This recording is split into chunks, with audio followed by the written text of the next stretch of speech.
Kim Wilder's been finding out about badger baiting and what we can do to help stop it. This is Basil the badger. He's 4 years old and full of fun and demands lots of attention, like most youngsters of his age. Because he's so tame, he absolutely adores the attention of human beings, unlike most badgers. And because he's so tame, he'll probably live here, in fact, he will live here for the rest of his life, and live to a ripe old age, unlike most badgers. Badgers are not an endangered species, which is probably just as well. It's estimated that 47,000 are killed on the roads. But the most sinister threat to Basil and his friends comes not from the motorist. It comes from a peculiar breed of individual who enjoys seeing these harmless and lovable creatures torn limb from limb by hunting dogs. Badger digging and baiting is big business for organised gangs. A badger bought for baiting can fetch up to £1,000. But fortunately, thousands of people throughout the country have formed themselves into badger groups to watch over and protect the sets from harm. People like Tony Dean, a former policeman from Stroud in Gloucestershire, who over a period of 5 years has built up a close relationship with the badgers in one of his local sets. Their trust in him has allowed him to take some remarkable pictures of them. They're very nice, very friendly animals, very timid, but this particular set here I come up to, and when you get 3 or 4 of them out around you in the evening, and you see that they are a beautiful animal and how people can... A lot of fun, aren't they? They are beautiful fun, yes. Tell me about the kind of people that come here and what they do to the badgers. We've got many groups coming into this county now, just to dig badgers and to bait them, and horrific scenes. Recently we had a badger baiting incident very close to this set, where a badger was left terribly maimed, bitten to pieces by the dogs, and then finished off by the people concerned spearing it with a steel bar through the front shoulders.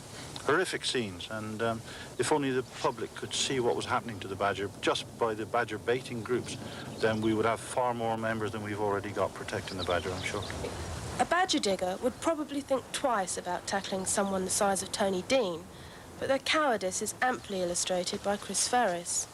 Chris, not her real name, has studied the badger for more than 20 years and written several best-selling books on the subject. During that time, Chris has been stabbed, hit over the head with a shovel, and threatened with a shotgun. So, Chris, you must have been living in constant fear of your life. Well, it did at one stage get rather bad, yes. So I was walking home one night, very tired, and I walked round the corner of a little country lane, and there was 2 lampers that I know very well from past experience who were also walking home and coming towards me.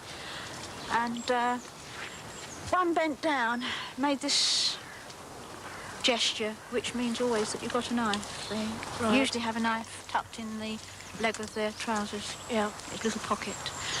And I ducked, and his hand came up and put my hand up to defend myself. Unfortunately, the knife ran through my hand and only cut my fingers. But it could have been much worse. But he might have been prepared to kill you. Well, he was very angry. I mean, it was a split-seconds thing. Oh, yes. If I hadn't have ducked and put my hand up, I'd have been stabbed in the chest.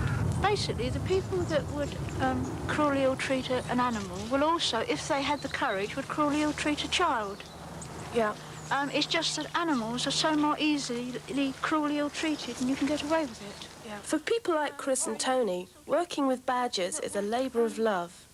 For others, like RSPCA officer Tom Austin, it's also an everyday part of his working life. These are a despicable type of individual, and they've got various range of backgrounds, some solicitors, barristers even, but mainly a lot of unemployed individuals, extremely dangerous, mainly from a criminal background, and it's purely a bloodlust.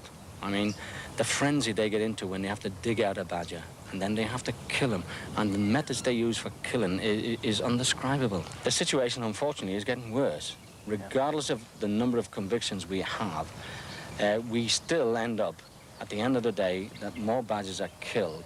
Last year alone, there was in excess of 9,000 badger sets dug, which, if we estimate that 1 badger per set was killed, which I don't believe, because there's more than 1 badger in the set, 9 out of 10 times. So consequently, you're talking somewhere in the region of 9, 12, 14,000 badgers killed and baited every single year in Great Britain.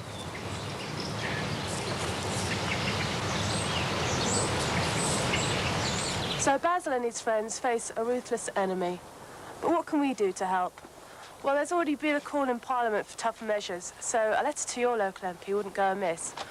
And also you could get in touch with your local badger group. There'll be one near you. And Basil and his friends will be very grateful.